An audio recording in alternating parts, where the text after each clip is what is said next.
Hello everyone, and welcome to the second Bellum Devlog, Dialing in the Details. Today, we'll be talking about our first core game mode, Occupation, as well as sharing the progress our studio has made with some new systems and art. As always, with these devlogs, please keep in mind that much of what is shown is work in progress and subject to change. Let's kick it off and dive into how our main game mode, Occupation, will play. Occupation is designed as an asymmetrical experience, where conventional forces are seeking to solidify their control over an area, and irregular fighters are aiming to deny and disrupt that occupation. When a round begins, teams will start on opposite sides of the playable area, and a randomized area of operation, also known as the AO, is placed on the map. This AO spans hundreds of meters across, and designates the area where player actions will contribute to their team's win conditions. In order to win a round of Occupation, teams must fulfill one of three victory conditions. Completely attrite the enemy forces by reducing their manpower to zero, control influence by constructing and defending your team's objectives or by destroying those of your enemy, or push back and displace enough enemy forces out of the AO, denying them a foothold within the zone. As mentioned before, Occupation is an asymmetrical experience, meaning that some factions will have different mechanics than others. Let's share a few of those mechanics now. Irregular factions are considered native guerrilla fighters of the area, and as such are outfitted with lighter, faster equipment and are able to establish within the zone before conventional forces arrive. These forces will construct numerous low signature hideouts to steadily generate influence while drawing on a larger amount of manpower to maintain pressure over time. By leveraging numbers, mobility, and positioning, irregular factions will aim to outflank, ambush, and draw out conventional forces. This playstyle contrasts with the slower, more methodical methods of conventional armies. As opposed to their irregular counterparts, these armies are equipped with superior but heavier weapons and equipment. These conventional armies can only construct a single high-impact combat outpost, also known as a COP, in order to generate influence and are afforded less manpower than an irregular force. Conventional armies will attempt to establish a dominant position for their COP, supply and defend it from enemy attacks, and launch systematic patrols to seek and destroy irregular hideouts and forces.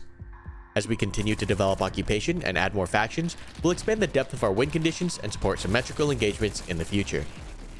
Next, let's dive into one of my favorite new additions, the M240 and our first crew serve mechanic, belt linking. Crew serve machine guns are powerful weapons built to deliver sustained, lethal firepower on the battlefield, and they rightfully deserve to be distinguished from other weapon systems. Belt linking enables gunners to sustain high volume fire, minimize reload time, and ensure continuous suppression on a target. While crew-served weapons are most effective when used with coordinated teamwork, they can still be operated solo in a pinch, though with reduced speed and overall effectiveness.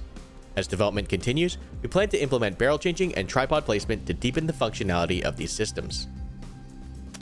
Now, let's get explosive. Demolition of enemy objectives will be a key task of the Occupation game mode, and as such, we wanted to deliver an authentic, explosive experience. Certain roles within Bellum will be equipped with demolition charges, and teams will need to find, clear, and destroy enemy objectives such as hideouts and combat outposts in order to deny the enemy influence.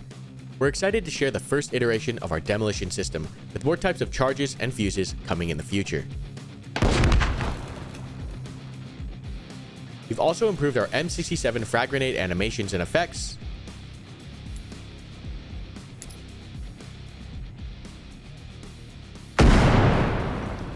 have added in the F1 fragmentation grenade,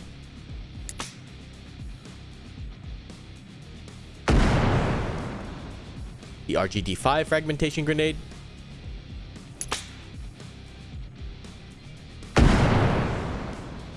and have introduced smoke grenades into the game, including the M18,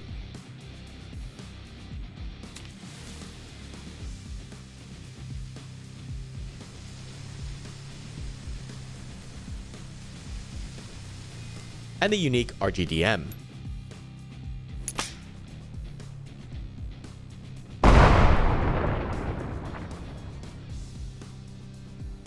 Beyond refreshing and adding grenade animations and effects, we've developed a custom fragmentation system from the ground up.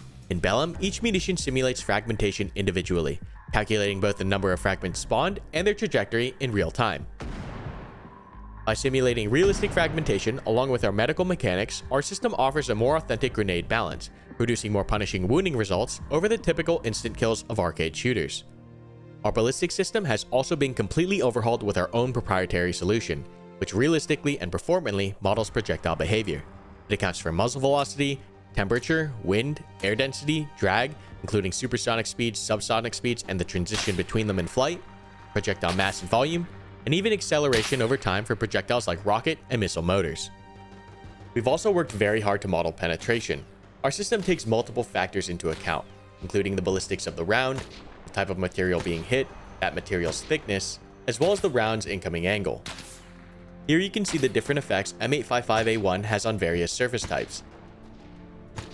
And of course, no next generation ballistic system would be complete without ricochet calculations. This graph compares Bellum's ballistic model for the M855 standard 5.56 round against real-world data and other games. While many games simplify or flatten projectile velocity over distance, Bellum closely matches real-world ballistic curves, reflecting accurate drop-off and aerodynamic behavior. We understand that performance is a key concern with all of these calculations, which is why we've optimized the system to outperform Unreal Engine's native projectile system, achieving significantly faster speeds even with hundreds of projectiles simultaneously in flight. Last but certainly not least, let's talk about some of our art asset updates. Over the past few months, our level design team has dramatically improved much of the foliage to help the terrain feel even more like Africa. This system now generates biomes realistically and mimics how real forests grow and form. This includes tree and grass updates, our initial work on rivers, and even some new building kits including our mud huts and our new commercial structures. On the weapons side, we've added some new small additions including our own lasers and sights, and have started work on our launcher systems and art. Moving forward in the next few weeks, you can expect another devlog as well as some big announcements as we pick up tempo leading into the summer.